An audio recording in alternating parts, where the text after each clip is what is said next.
Côte d'Ivoire 1960. Un pays jeune, plein d'espoir, dirigé par un homme devenu légende. 2025, une nation toujours en quête de stabilité, marquée par des décennies de lutte au pouvoir, de conflits et de résilience. Ouattara est la personne qui envoie la guerre en Côte d'Ivoire en tuant les Ivoiriens. Il est temps pour nous, les Ivoiriens, de récupérer notre pays. Aujourd'hui, dans Bia Bia, on remonte le fil de l'histoire de Félix Houphouët-Boigny à Alassane Ouattara. 30 minutes ou un peu plus pour comprendre les racines du pouvoir en Côte d'Ivoire, les héritages politiques et les figures clés qui ont marqué ce pays. Restez bien connectés, likez, commentez. On va parler de coup d'État, de guerre civile, de réconciliation, mais aussi d'avenir. Avant de rentrer dans le vif du sujet, je vais revenir sur l'ivoirité, un concept politico-identitaire apparu en Côte d'Ivoire dans les années 1990, sous la présidence d'Henri Konan Bédié. Officiellement présenté comme un moyen de renforcer l'identité culturelle ivoirienne, il a rapidement été utilisé à des fins politiques pour exclure certains citoyens de la vie publique, notamment Alassane Ouattara. Être ivoirien, c'est décider de se reconnaître dans le peuple ivoirien, dans son histoire, sa culture et ses valeurs fondamentales, pour réussir le saut formidable d'une conscience tribale ou ethnique à une conscience nationale. Il faut un ressort culturel et identitaire. Ce ressort doit être solide comme un point fixe et ce point fixe s'appelle l'ivoirité. Concrètement, l'ivoirité, c'était quoi? C'était un critère d'appartenance nationale strict qui exigeait qu'un candidat à la présidentielle soit né en Côte d'Ivoire, ait deux parents eux-mêmes nés en Côte d'Ivoire et n'ait jamais eu une autre nationalité. Ce critère excluait clairement Alassane Ouattara, soupçonné à l'époque d'avoir un père burkinabé et d'avoir eu la nationalité burkinabé. Les objectifs politiques cachés derrière l'ivoirité étaient très simples. Éliminer Ouattara, un rival puissant de la course présidentielle, renforcer l'ancrage du pouvoir dans le sud chrétien du pays face à un nord musulman marginalisé, créer une division identitaire et régionale durable dans la société ivoirienne. Comme conséquence de l'ivoirité, on peut parler des tensions communautaires accrues nord contre sud, des violences politiques, de la guerre civile de 2002, en partie liée à ce climat d'exclusion, et une image durable de la Côte d'Ivoire comme une nation fracturée sur la question de la citoyenneté.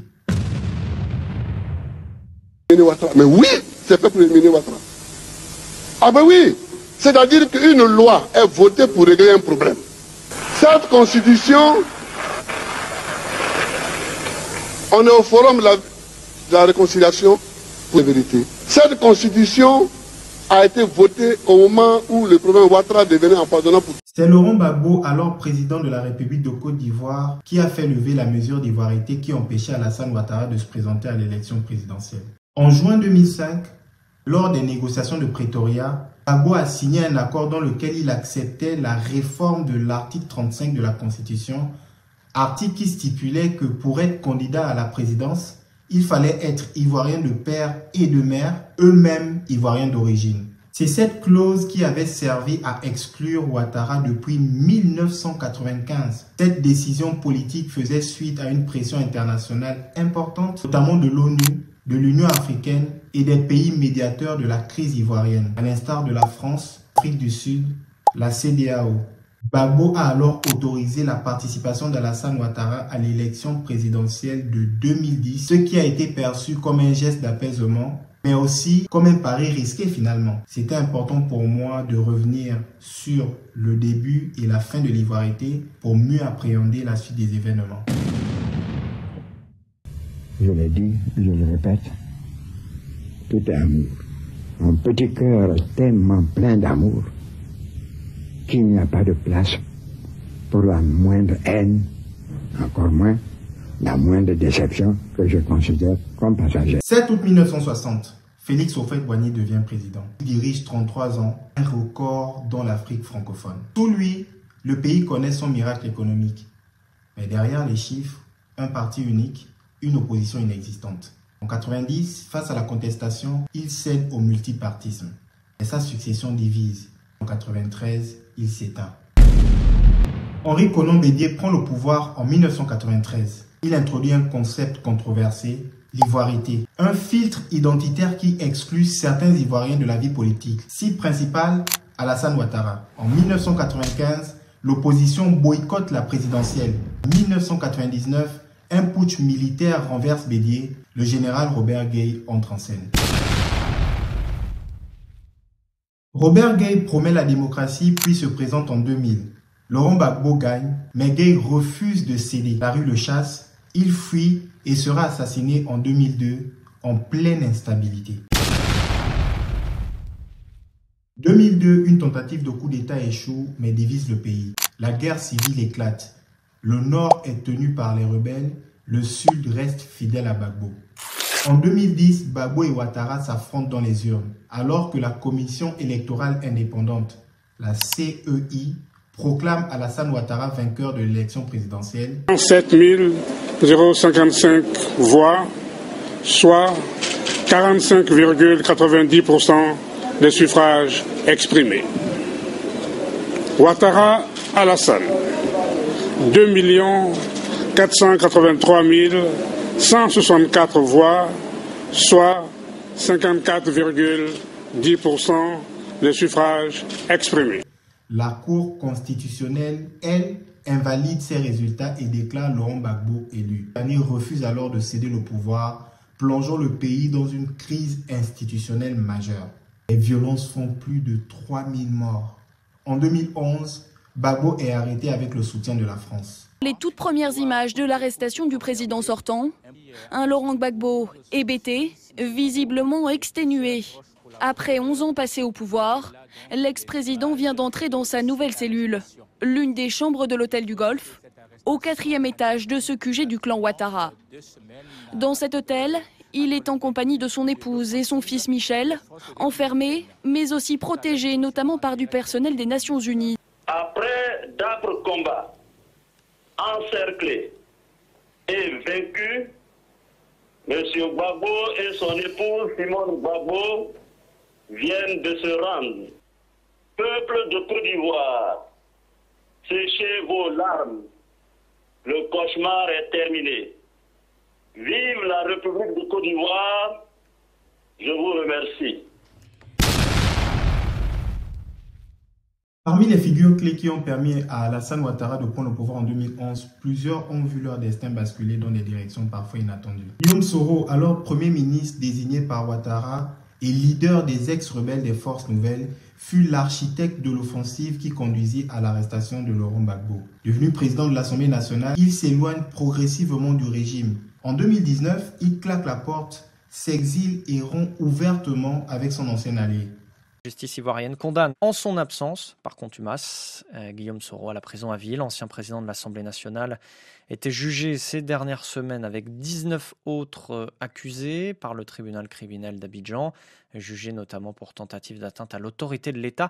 14 des co-accusés de Guillaume Soro écopent, eux, de 20 ans de prison. Pierre Pinto. Un temps perçu comme héritier naturel du pouvoir, il est désormais en rupture complète avec le camp présidentiel.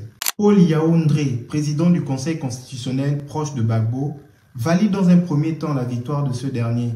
Mais en avril 2011, il finit par se rallier à Ouattara et proclame officiellement son accession à la présidence. Il est écarté quelques mois plus tard et remplacé par Francis Wodié, juriste respecté et proche du nouveau régime. Ibrahim Koulibaly dit IB, chef rebelle historique et fondateur des Forces Nouvelles, soutient militairement Ouattara à travers ses invisibles commandos à Abidjan. Mais ses relations avec Soro et le nouveau pouvoir se dégradent. Refusant de désarmer, il est tué d'une opération des FRCI en avril 2011. Les circonstances de sa mort, entourées de zones d'ombre, alimentent encore les spéculations. Il avait affiché des ambitions politiques claires.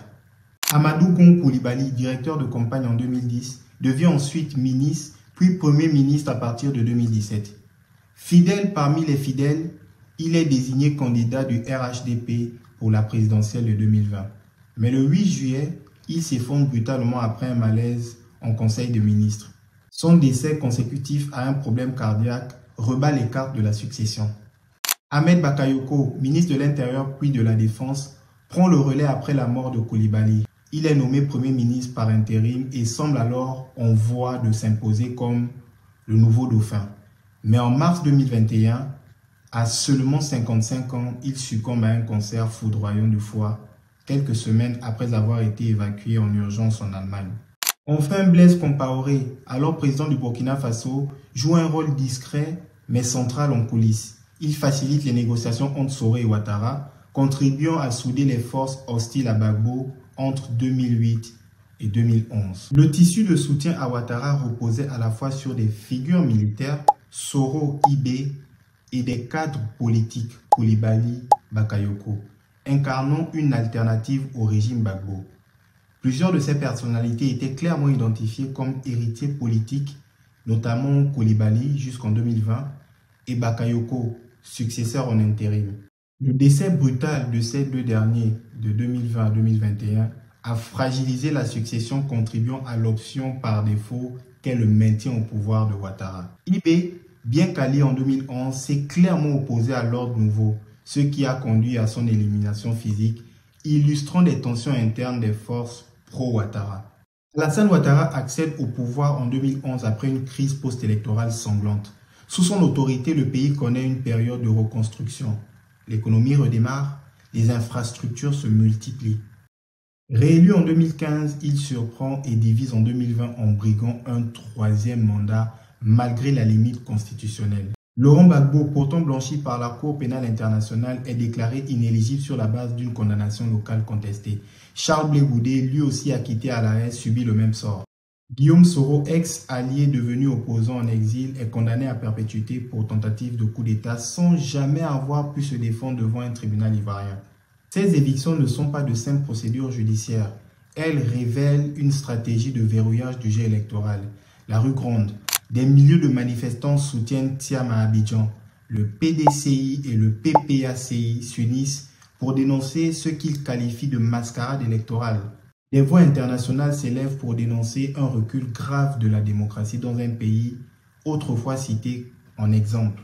Pendant ce temps, Ouattara, 83 ans, se prépare à briguer un quatrième mandat dans un paysage vidé de toute opposition crédible. Une victoire annoncée dans un scrutin vidé de son sens. Ce n'est plus seulement qui prendra la relève, mais plutôt la Côte d'Ivoire connaîtra-t-elle encore une élection libre et compétitive? Il se maintient au pouvoir dans un climat déjà chargé de tensions. En 2025, la promesse d'une alternance démocratique s'effondre brutalement. Avant de conclure, je vais être clair, cette vidéo n'a pas vocation à jeter l'opprobre ou à discréditer qui que ce soit. Mais je vais quand même me permettre de donner mon avis personnel sur les poids lourds politiques de la Côte d'Ivoire en 2025. Tidjane Thiam, un parcours brillant, c'est vrai. Mais à force de trop y croire, il en oublie l'essentiel, rester humble. Trop sûr de lui, trop confiant dans les sondages. On a vu ce qui s'est passé aux États-Unis avec les élections de Trump. Les sondages faisaient de lui le perdant. Alassane Ouattara, il ne s'est pas battu toutes ces années pour céder le pouvoir sans résistance. Mais à force de vouloir tout contrôler, il s'enferme. Il sait que s'il part, il risque des poursuites. Résultat, il s'accroche et il s'isole même de ses voisins comme le Mali ou le Burkina Faso. Laurent Gbagbo, il paye ses propres choix. C'est lui qui a changé la règle sur l'ivoirité permettant à Ouattara de se présenter. Ironie du sort. Pourtant, sur le plan régional, il a une vraie vision. Et ça pourrait faire la différence en cas de bras de fer avec le régime actuel. Charles Blé Goudé, il incarne une jeunesse ambitieuse, intelligente, prête à prendre le relais. Mais reste à savoir s'il a aujourd'hui le poids politique pour exister seul. Il a longtemps été dans l'ombre de Gbagbo. Est-ce qu'il saura en sortir? Guillaume Soro, il traîne comme un boulet l'image du gars qui change de camp à chaque saison. Il l'a voulu, il l'a. Question simple, les Ivoiriens peuvent-ils encore lui faire confiance? C'est peut-être temps pour tous les anciens de réfléchir à une transition politique plus en phase avec les réalités contemporaines de la Côte d'Ivoire. C'est un pays qui regorge de talents, des hommes et des femmes jeunes, dynamiques, dotés à la fois des capacités physiques et intellectuelles requises pour assumer la plus haute fonction de l'État. La Côte d'Ivoire mérite un véritable renouveau de sa classe dirigeante. Le rajeunissement de la sphère politique n'est pas un caprice générationnel, mais une nécessité historique pour accompagner les mutations sociales, économiques et culturelles de notre époque. Il ne s'agit pas de nier les expériences passées, mais de reconnaître que l'avenir appartient aussi aux nouvelles générations. Prolonger indéfiniment certains mandats ou verrouiller l'alternance démocratique donne l'impression que nul autre citoyen ne serait capable de diriger ce pays, ce qui est non seulement inexact, mais aussi profondément injuste au regard du potentiel ivoirien. Il est temps d'ouvrir la voie à une relève responsable. L'heure des jeunes a sonné. Entre ambition personnelle, exclusion politique, instabilité, armée et espoir démocratique, la Côte d'Ivoire a traversé toute forme de pouvoir. Et vous, comment voyez-vous l'avenir? Est-ce que le temps est venu pour une nouvelle génération politique? Dites-le nous en commentaire. Merci à tous ceux qui ont regardé cette vidéo.